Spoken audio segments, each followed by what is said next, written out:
नमस्कार साथियों, नई वीडियो में आपका स्वागत है। तो साथियों, छत्तीसगढ़ कैबिनेट की महत्वपूर्ण बैठक 2 दिसंबर को आयोजित होने जा रही है।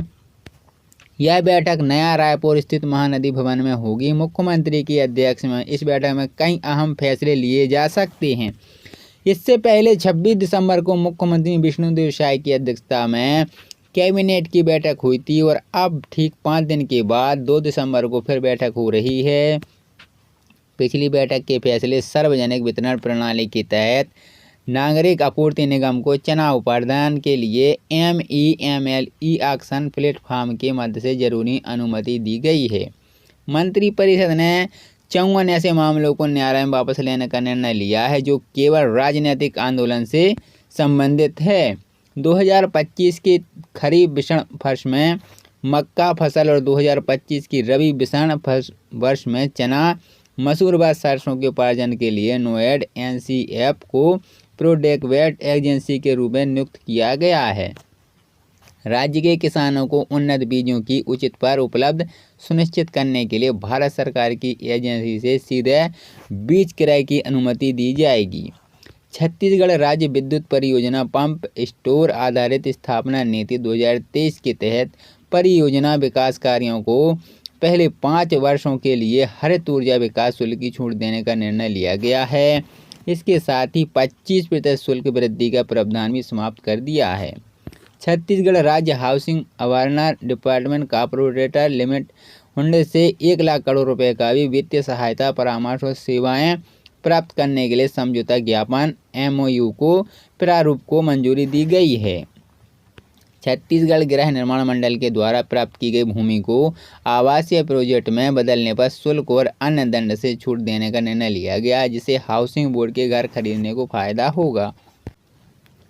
आपको बता दें कि राज्य में कुल 189 नगरीय निकाय, जिनमें 123 नगर पंचायत और 52 नगर पालिका परिषद और 14 नगर निगम शामिल हैं। सरकार का प्रयास है कि नगरीय निकाय चुनाव, पंचायत चुनाव एक साथ कराए जाएं, जिससे प्रशासनिक प्रक्रिया में सरलता आए। लिहाजा आज कैबिनेट की काफ़ी महत्वपूर्ण बैठक है। जानकारी के मुताबिक आज की बैठक में महापौर के प्रत्यक्ष चुनाव के अध्यादेश पर मोहर लग सकती है। वहीं निकाय चुनाव के पूर्व OBC आरक्षण को लेकर भी चर्चा हो सकती है। वर्तमान में छत्तीसगढ़ में मेयर, नगर पालिका अध्यक्षों का चुनाव अप्रत्यक्ष रूप से होता है, जिसमें पार्षद अपने बीच में मेयर और अध्यक्ष का चयन करते हैं। लेकिन सरकार इस प्रक्रिया को बदलना, जनता के सीधे मतदान से मेयर और अध्यक्ष के चुनाव कराना चाह रही है।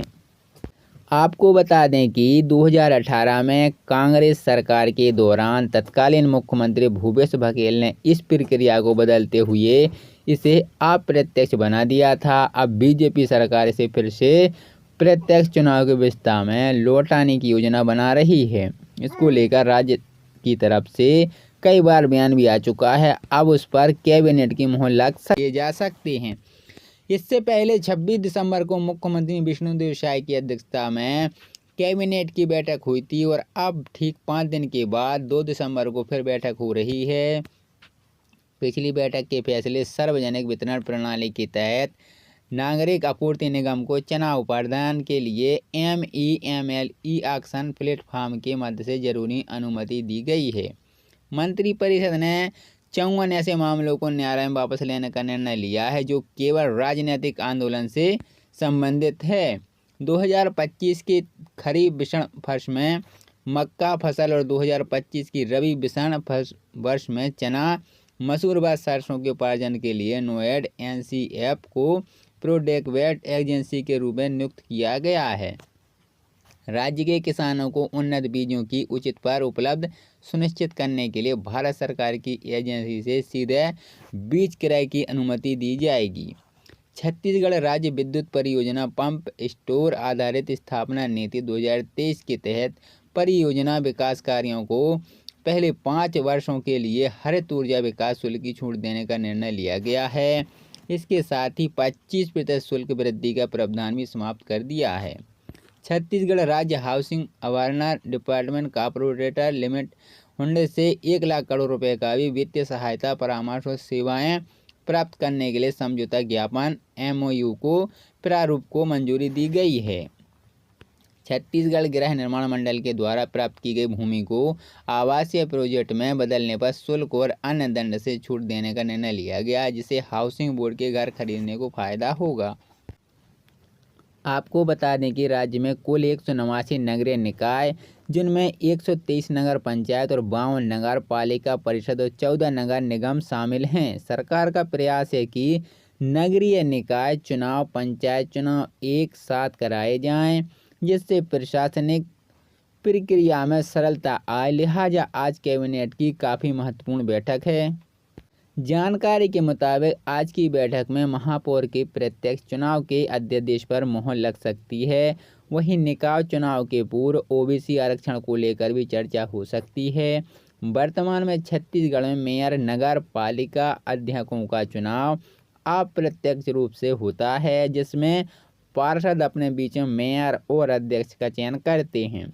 लेकिन सरकार इस प्रक्रिया को बदलना, जनता के सीधे मतदान से मेयर और अध्यक्ष के चुनाव कराना चाह रही है।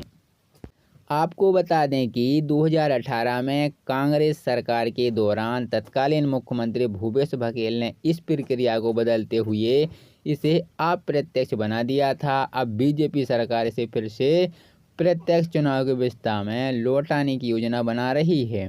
इसको लेकर राज्य की तरफ से कई बार बयान भी आ चुका है। अब उस पर कैबिनेट की मुहर लग सकती है। में धान किसानों के लिए CM विष्णु साय ने बड़ा ऐलान किया है। अब किसानों से 31 रुपये क्विंटल समर्थन मूल्य पर धान की खरीदी होगी। छत्तीसगढ़ में विवादित सहायक शिक्षकों की भर्ती को लेकर दायरा अपनाना याचिका पर हाई कोर्ट ने सख्त रुख अपनाया है। जस्टिस अरविंद वर्मा की बेंच ने राज्य शासन को फटकार लगाई है कि उन्हें 7 दिन का अल्टीमेट दिया है। नई सूची जारी कर कोर्ट को रिपोर्ट पेश करने को कहा है। केस की अगली सुनवाई 10 दिसंबर को होगी। दरअसल राज्य शासन ने नियमों की दरकिनार कर B.Ed डिग्री धारक अभ्यर्थियों को सहायक शिक्षकों के पद पर नियुक्ति दे दी है। मामले में DLED डिग्री धारक अभ्यर्थियों की याचिका पर हाई कोर्ट और सुप्रीम कोर्ट ने भर्ती को अवैध बताया है। कोर्ट ने आयोग शिक्षकों की नियुक्ति निरस्त करने का आदेश दिया। इसके बाद ही राज्य शासन ने अब तक नियुक्ति निरस्त कर दी है।